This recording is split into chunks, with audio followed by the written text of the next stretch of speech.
É interessante porque esse medo, ele reverbera um pouco em mim, né? Dentro das culturas que eu participo, da literatura marginal, do rap nacional, tem um pouco desse temor também. Puta, ele vai vir, ele vai estragar a festa, sabe? E eu acho que a parte intelectual, ela dá esse medo. Quando você tem a ciência e a exata realidade daquilo, ela causa um pouco de temor. Assim, eu já tive em mesas, Caio, e eu posso falar, a minha esposa está aí também, a Elane, ela sabe do que já aconteceu comigo. Eu tive em mesas de amizades, aquela ali. Eu tive em mesas de amizades assim, num churrasco e tal, e é todo mundo evangélico, e todo mundo falando de religião, e aí eu comecei a desconstruir um pouco a questão, falando, ó, se for puxar lá no Egito, a questão de Cristo, ela vem de lá, tal, tal.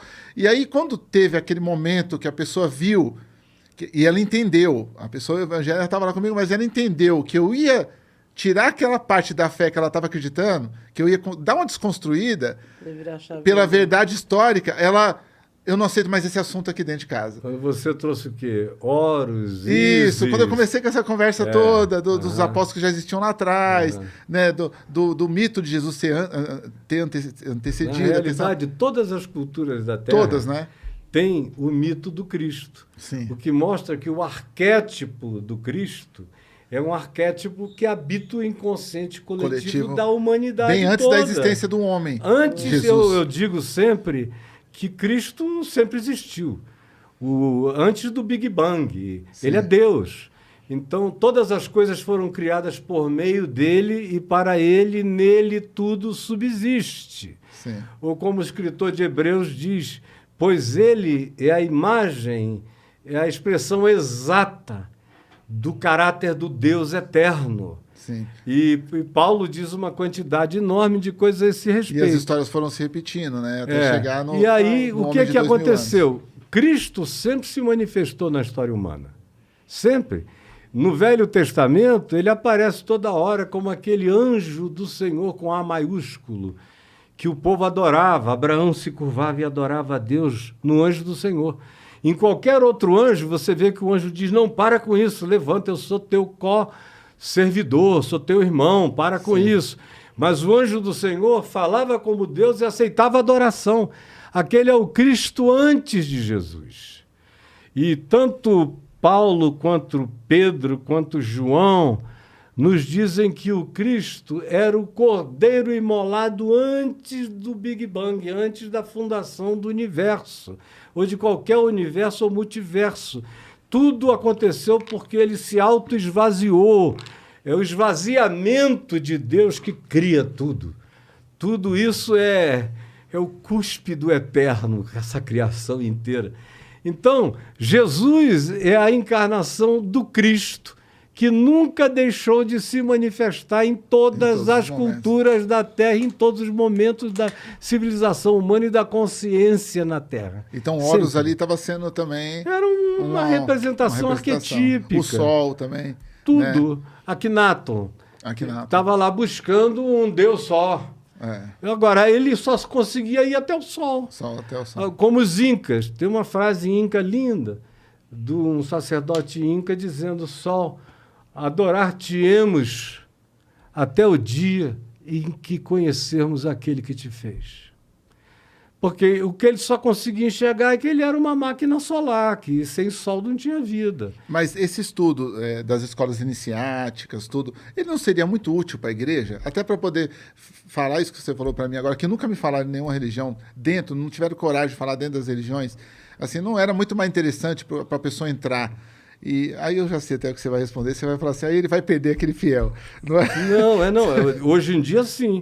Mas as pessoas que se convertem comigo, como você mesmo, quando começou a me ouvir, você viu que eu falava de qualquer coisa. Disco voador, por exemplo. Sim. Eu já vi 2 vezes. E a Bíblia, quando era criança. E a Bíblia está cheia. O que a Bíblia chama de anjo é um ser transdimensional. Que veio de outra dimensão, ou até, às vezes até da nossa dimensão espaço-temporal. Você acredita na teoria das cordas, tudo, né? Tudo também. E sem teoria das cordas, ou com teoria das cordas, eu creio nos muitos mundos. Como Jesus disse, que na casa do Pai há muitas moradas. Sim. E o reino é 2 céus. Tem uma pluralidade dimensional afirmada o tempo todo por Jesus. como quando o pessoal estava coibindo as crianças de chegarem Dois perto céus dele. em que sentido você fala? Oi? Dois céus em que sentido? No sentido de que a gente está aqui num Aqui é um espaço-tempo. céu e tem um segundo E céu. tem após outros, muitos céus. Entendi. Na descrição da Bíblia, você tem 9 ou 10 camadas dimensionais. É, a questão de física quântica, É, essa Sim. parada. e interessante que coincide justamente com o que a física quântica e a teoria das cordas acharam agora. Sim, e está se provando, né? através dos Mas nêutrons Paulo do vem próprio. falando disso há muito tempo. É. Então, e eu, quando ajudo uma pessoa a compreender, eu ajudo ela a compreender tudo. Começa com o universo. Por exemplo, eu tenho um curso chamado Reconexões, que é um curso de 200 aulas de 12 minutos cada uma. E é onde eu começo antes do Big Bang. E eu venho trazendo o pessoal, aí mostro que a narrativa do Gênesis é uma narrativa que tem a ver apenas com a impressão humana. Que a humanidade é recente, mas a Terra é antiga. 4 bilhões e 500 milhões de anos de Terra, de universo, 14 bilhões de anos. E aí vai. Eu venho trazendo o cara. Ele tem que ver a finitude dele, tem que ver que de 100 mil anos para cá, essa consciência foi se desenvolvendo e virou cultura registrada de 15 mil anos para cá. Pode ser que daqui a pouco a gente ache de 20 mil anos para cá coisas já bem estruturadas. E que nós não somos os primeiros a termos essa tecnologia toda. Já houve povos no passado e civilizações cultíssimas que foram destruídas das suas catástrofes pessoais, nas suas hecatombes pessoais, e no grande dilúvio da Bíblia, que é outra coisa que está registrada em mais de 1.500 culturas universais, a narrativa do dilúvio, cada qual com os seus Noés correspondentes. Não houve um Noé só, houve muitos Noés. Agora, dando um pulo de tudo isso que a gente falou, do máximo que a gente pôde abranger, que é a teoria das cordas, os multidimensionais, os multiuniversos, e voltando para aquela senhora que está hoje dentro de uma Assembleia de Deus, lá na periferia do Capão Redondo, que ela vai lá, ela acredita, ela tem fé, mas ela deixa todo o seu dinheirinho ali na semana para poder aquele pastor só pagar o aluguel, dizer que paga.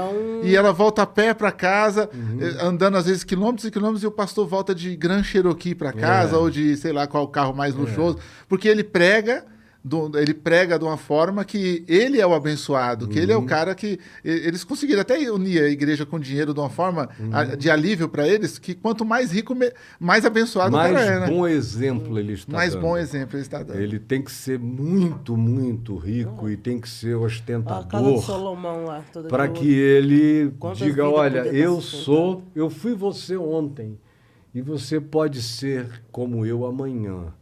Agora, você tem que doar, tem que vir, tem que participar da campanha. O povozinho simples, meu Deus, deles é o reino dos céus. Agora, essa moçada não tem explicações para dar quando chegar a hora do vamos ver, meu filho, chega aqui. Aí, Jesus, você viu? Eu estava lá. Jesus vai dizer, eu não sei quem você é. Afasta-te de mim, porque eu não te conheço, cara. Você acredita mesmo que vai chegar esse momento? Ou você acredita que a gente vive já no inferno de outro planeta? Já daqui tem um inferno aqui, que é esse que a gente experimenta. Às vezes eu acordo e falo, a gente tá vivendo no inferno. Ainda mais nesse governo, eu falo, a gente tá vivendo sobrevive no inferno. Nós sobrevivemos. Desceu o oitavo demônio, que era o Bolsonaro. Tem o Baalsonaro aqui. Bolsonaro. A Eu acho que reencarnação. nós já vivemos no inferno, daqui, se tem outra vida, ninguém voltou para me contar. Tem alguém- Mas olha só, tem muita gente que vai experimentar o inferno. Agora, o inferno não é um tempo longo. O inferno não é medido por quantificações temporais. O inferno é medido por qualificação existencial. Então, o cara do inferno é o cara que enxerga toda a sua maldade que vai passar diante dele com significação como se fosse um tempo longo, mas ele internaliza aquilo numa quantidade de tempo que não é nem mensurável por nós, não cabe nem num átimo. A eternidade não é um tempo longo, é uma qualidade de significado e de consciência. Tem gente que, dentro do que você falou, que pode viver uma eternidade de mau agouro dentro da própria cabeça? Pode. Né? E tem gente que não se arrepende nem com a chance, porque o inferno é uma graça divina. Você enxergar a sua diabolice, a sua maldade, a sua demonice, a sua desumanidade, ter o privilégio de enxergar isso é graça. Porque se você se arrepende, você sai dali, você segue. Agora, tem muita gente que é do inferno mesmo. Tem gente que diz, eu reafirmo tudo. Então desaparece. Esse pessoal cai na extinção, que foi o que se diz no livro de Gênesis. É quando Deus falou para o homem e para a mulher não comerem do fruto da árvore do conhecimento do bem e do mal. Ele disse, porque no dia em que tu dele comeres, morrendo, tu morrerás. É o que o texto hebraico diz. Quando tu morreres, tu vais morrer. Do contrário, não vai haver mais continuidade para você. A vida eterna não é a minha imortalidade. Eu sou mortal, mas a vida eterna me habita. Não tem morte nenhuma que me mate. Eu já passei da morte para a vida, tenho absoluta certeza disso. Assim como eu vejo o inferno à minha volta todo dia, eu conheço o céu também dentro de mim. Conheço o gozo de Deus em mim, a alegria de Deus em mim. E conheço a estabilidade de Deus em mim no meio desse caos todo. Ele tem me trazido de maneira estável e pisando no chão sólido da rocha da consciência que é Jesus e que é o Evangelho. Ele é a minha chave hermenêutica, chave interpretativa, chave cognitiva da vida. Mas aí também não vale, Caio, porque você foi pegar o cara mais foda pra ser amigo, tá ligado? Aí você deixa qualquer ateu que nem eu sem poder, como que eu vou retrucar? Eu não tenho nem o diabo do meu lado, velho, porque eu sou ateu, eu não tenho como acreditar no diabo. Você pegou logo o cara mais foda e falou, pô, esse cara tá comigo, agora segura. Então agora vamos junto, porque o diabo também, meu amigo, na minha vida, ele não tem nada em mim. Então, eu vivo sem diabo. Eu não penso em diabo, eu não tenho medo do diabo, o diabo está derrotado. Mas como que você faz o culto se você não vive... Porque as igrejas só vivem do diabo, cara. Mas é por isso que o que eu faço não tem nada a ver com o que as igrejas ensinam. Porque eu só falo de Jesus, do que ele pode fazer de bem na vida humana. Sabe o que eu já ouvi dentro da igreja evangélica? O cara falou assim, não, para de frequentar aqui, Ferrez. Porque a outra lá, realmente, eles expulsam o demônio. Aqui ela fica andando dentro da igreja ainda. E depois ele volta pra dentro de você. Aí eu falei, pô, é o demônio step? É o que isso aí? Tá parecendo até um pastor que eu conheço e que uma amiga da minha mulher estava tendo um caso com ele, né? Só que ela era muito crente, a garota. E ele é um pastor cretino, safadaço, aquele lobão das antigas, comendo a garotinha lá. E ele lá, e ela angustiada.